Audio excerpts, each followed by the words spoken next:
on page 82. Right, question 2.3 says the following. It says find the nth term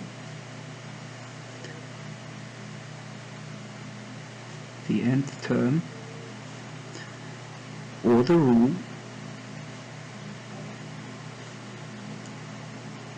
to describe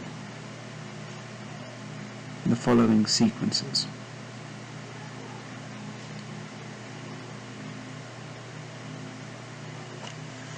Right, so that's our question.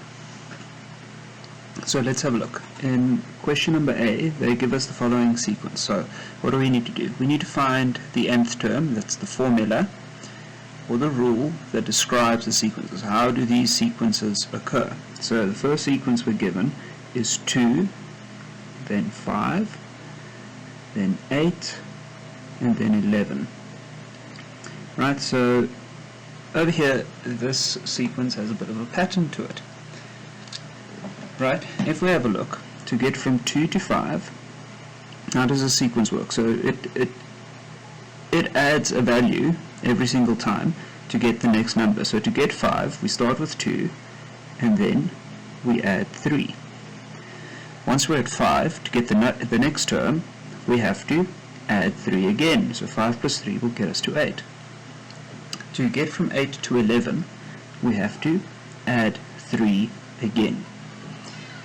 Right, and it's going to carry on like this for the all the way along, up until you stop counting. Right, so what we call this plus 3 is something known as the common difference. Right, so the difference between each term is 3. Between 11 and 8 it's 3, between 8 and 5 it's 3, between 5 and 2 it's 3. So because it's the same, we say it's common. So the differences between each term are the same, which means we have a common difference. If we have a common difference, it means that this formula, or this sequence rather, this sequence is what we call an arithmetic sequence.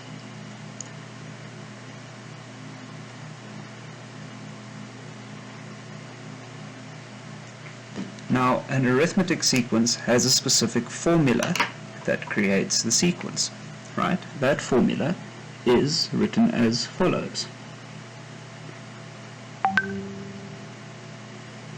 It says Tn is equal to A plus n minus 1 times D. So you're probably wondering, what is the Tn, what is the A, what is the n, and what is the D? Now, these variables, A, n, and D, we can find from the formula, or from the sequence. We can find it in the sequence, and then we can substitute their values in. Now, our common difference over here, this is what we're going to call our D value. Right? So that goes over here. Let's put the definitions over here. D is what we're going to call the common difference. You'll see for this sequence, the common difference is 3. Our A value is what we're going to be calling the first term. Right, so that's the first term in the sequence. Over here, it's the 2. So let's just put over here, that's our A value. Now our n value is the number. So is it term number 1, is it term number 2, the 1, the 2, term number 3, the 3, that is our n value. So if we were to write the sequence in a table, sorry, so if we were to write it in a table, let's call it term number 1, term number 2, term number 3, and term number 4, and so on, then our first term in this sequence is the following. It is 2. And term 2 is 5, and term 3 is 8, and term 4 is 11, and 14, 17, and so on. Now our n values are these little things over here. These are our n values. We've got an n of 2, an n of 3, and an n of 4. Also, n is 1 over here. So when n is 1, then the term has value 2. Right? That then is our d value, our a value, and our n value. Let's look at this Tn.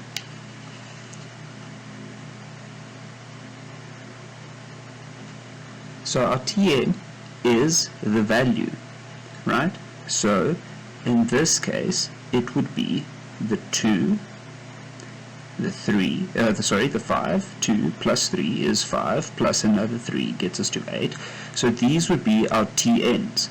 So T1 will be 2, T2 is 5, T3 is 8.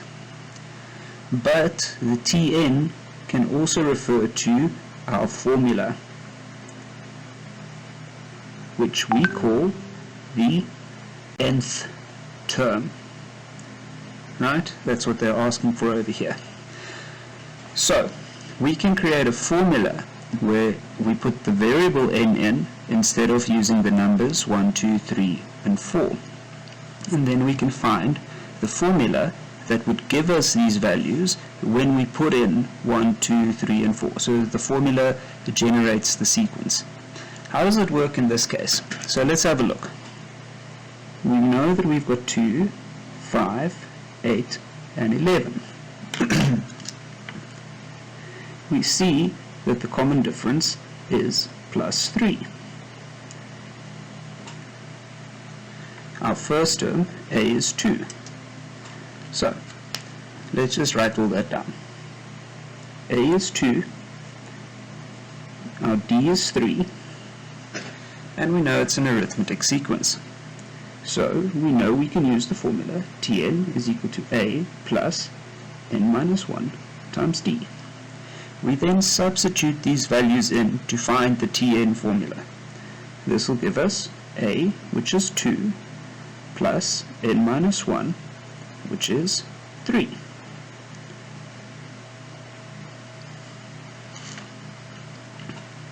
Okay, so therefore we can now simplify the right hand side of the equation. We'll have a 2. We distribute the 3 into the brackets, so that will give us plus 3n minus 1 times 3 will give us minus 3. And now we can add the like terms. So Tn will give us 3n, 2 minus 3 will give us minus 1. And that's how you'd go do it. Follow the same process for the rest of the questions and you should get the answers.